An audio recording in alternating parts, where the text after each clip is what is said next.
Shalom Bapak Ibu yang dikasih Tuhan. Jumpa lagi di hari yang baru ini. Kita akan renungkan firman Tuhan lagi. Mari sebelumnya kita berdoa. Bapa di sorga, terima kasih buat hari ini, hari yang baru. Kami kembali lagi diberkati oleh-Mu.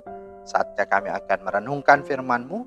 Mohon hikmat dan pengertian Roh Kudus agar kami memahami dan kami dapat lakukan dalam kesehari-harian kami.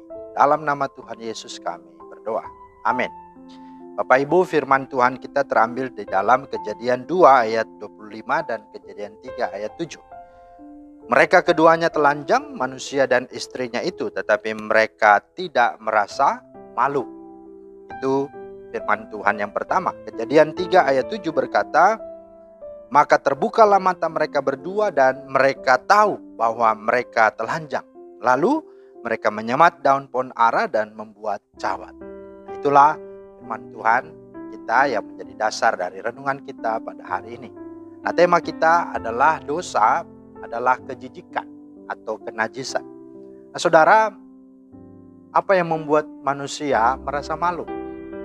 Ya, kalau kita lihat di sini, ya di sana dikatakan ya, mereka telanjang tapi tidak merasa malu. Ya, banyak orang bilang ya karena manusia telanjang, tapi justru dikatakan di dalam Ayub 5 pasal 2 tadi, ketika mereka telanjang, mereka tidak merasa malu. Itu berarti orang malu bukan karena dia telanjang. Tetapi justru ketika kita lihat di dalam pasal 3 ayat 7, maka terbukalah mata mereka dan mereka merasa bahwa mereka telanjang. Itu berarti adalah apa? Itu adalah dampak akibat daripada dosa. Jadi yang membuat orang merasa malu dan menjadi orang yang sadar dirinya telanjang itu adalah karena dosa. Dan itulah yang menjadi renungan kita hari ini, bahwa dosa sesungguhnya membawa kita untuk melihat akan kejijikan, akan sesuatu yang najis dalam diri kita. Dan itu yang selalu terus ditekankan, terus diangkat, sehingga manusia merasa ya bagaimana supaya dia bisa menutupi itu semua. Nah, saudara yang dikasih Tuhan Yesus Kristus, ini ibarat seperti lampu ya, yang ketika dinyalakan maka partikel di dalamnya tidak bisa kelihatan gitu ya, karena dibungkus dengan cahaya.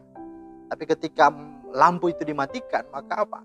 Kita akan lihat, wah rupanya di dalamnya ada rangkaian atau partikel atau segala hal-hal yang berkaitan dengan kabelnya ataupun dengan unsur-unsur listrik di dalam. Nah, saudara-saudara, seperti itu jugalah manusia. Ketika belum jatuh dalam dosa, maka kita dipenuhi dengan hadirat Allah yang disebut dengan kemuliaan Allah. Maka ketelanjangan apapun itu tidak dapat lagi menjadi hal yang memalukan.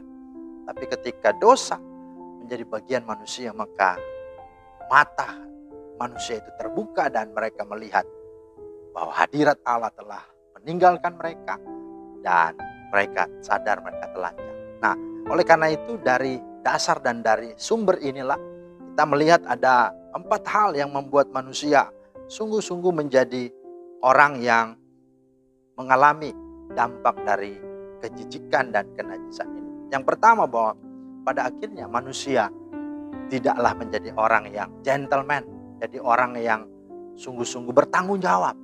Ketika bersalah, ketika berdosa, ya dia bersembunyi.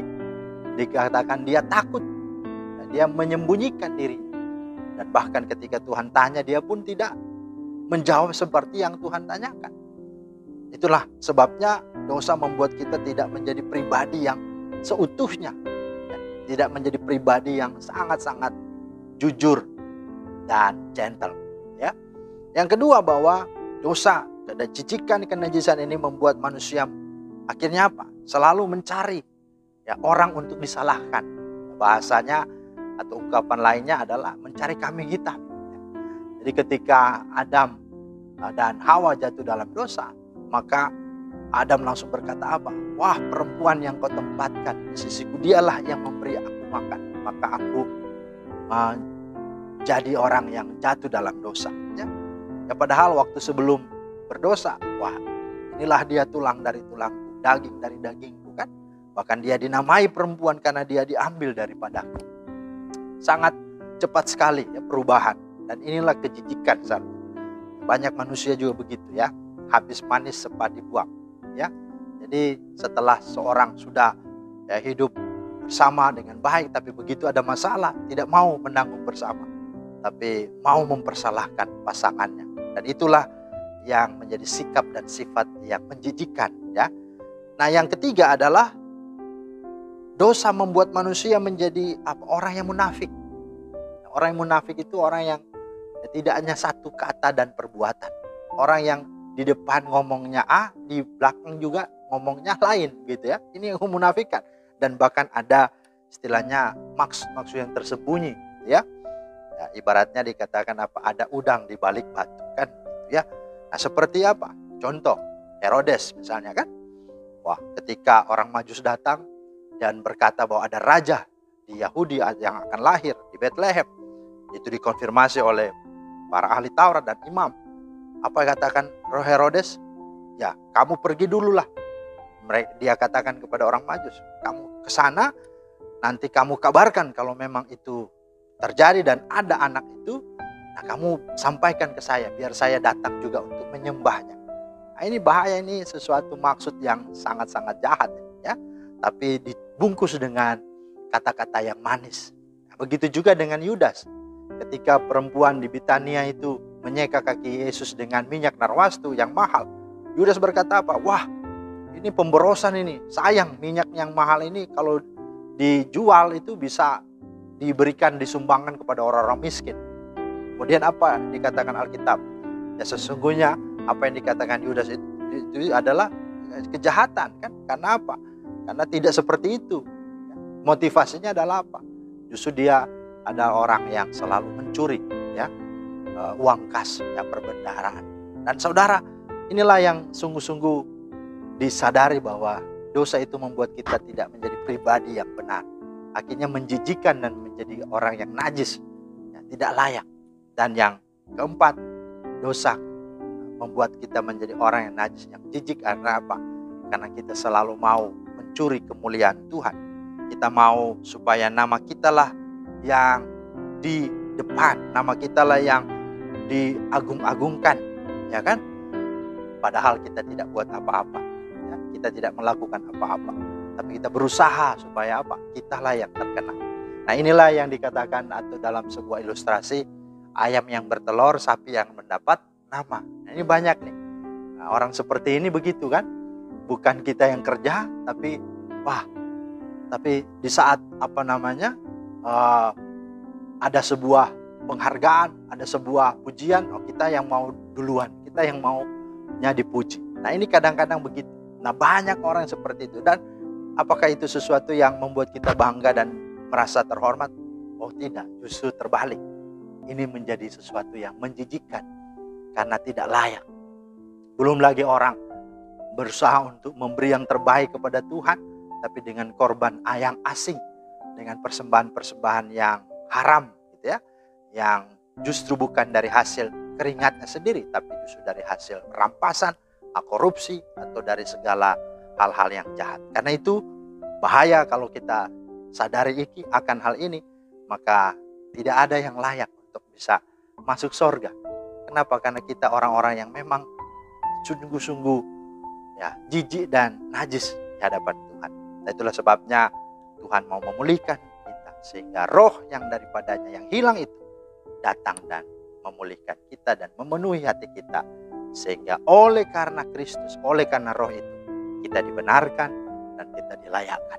Karena itu mari, hanya Dialah yang dapat memulihkan kita, menyucikan kita, membasuh dan menguduskan dari segala dosa kita. Tuhan Yesus memberkati Bapak Ibu. Amin.